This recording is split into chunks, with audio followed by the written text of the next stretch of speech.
I have said that there is a broad consensus agreeing that patients with decisional capacity have a right to participate in decisions about their care and to refuse even a life sustaining treatment. I've also said that there is a broad consensus um, that says that removing or withholding or refusing a life sustaining treatment is sometimes morally permissible, maybe even obligatory. There is great, broad agreement about those matters.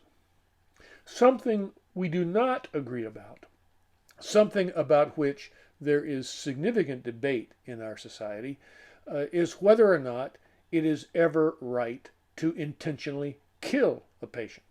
That is to say, whether euthanasia, or what others call active euthanasia, is ever morally justified. Several states now allow euthanasia, or at least physician assisted suicide.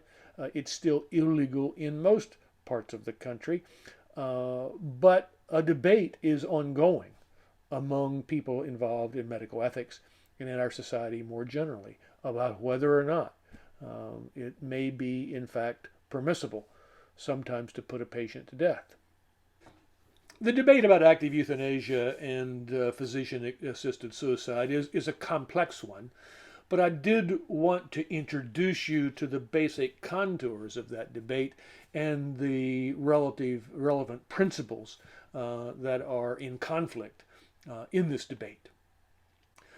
Supporting the prohibition of active euthanasia and the idea that active euthanasia is always wrong is an appeal to the principle of non-maleficence and the idea related to it that killing is seriously morally problematic. Any action that has death as its intention and its probable consequence is probably wrong. Now, most people are not absolute pacifists, and so they would recognize that killing in self-defense may be justified, that killing in a just war may be justified, but killing an ill or injured patient, those who oppose euthanasia would say it is never morally justified. There is not sufficient reason to override our moral suspicion of acts that involve intentional killing. Proponents of active euthanasia, however, will appeal to the principle of autonomy first.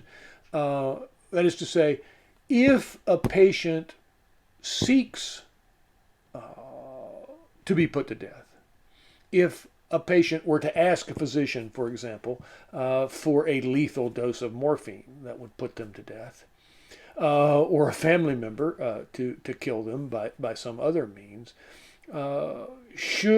does not our obligation to honor a patient's right to self-determination, a patient's right to participate in the decisions about their care, doesn't that extend to our honoring and acting upon their decisions about the time and manner of their dying?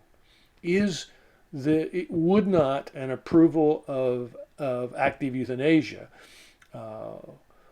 in a situation where a competent patient with decisional capacity is asking for it, would that not be an appropriate broadening of our understanding of the relevance of autonomy? Moreover, many would appeal to the principle of beneficence. In a situation where quality of life is very low, that is to say, the person's diminished capacities has made their enjoyment of all those things that make life worth living impossible, and where, in addition, their suffering is very great, and let's say their life expectancy, no matter what we do, is relatively short, aren't, in fact, such patients actually better off dead? Or one way to say this, in response to the argument that appeals to non-maleficence, are we really doing harm to someone who has an extremely low quality of life, is suffering miserably, and is not going to live very long no matter what we do, are we really harming that person by killing them? Aren't we, in fact, helping them? So that, quite simply, is what this debate looks like. Those who would suggest that euthanasia is wrong or physician-assisted suicide is always wrong would say that those appeals to autonomy and to the possibility that death is actually beneficial do not and should not and cannot override our profound sense that killing an innocent person, intending the innocent person, is always wrong.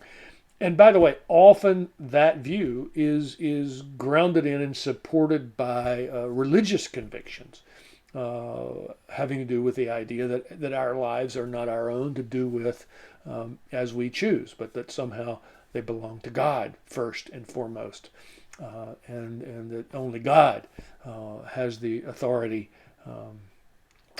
to make such a determination. Obviously, those on the other side would appeal to all of the same sort of considerations that we have suggested lie behind the idea that it's sometimes okay to let a person die.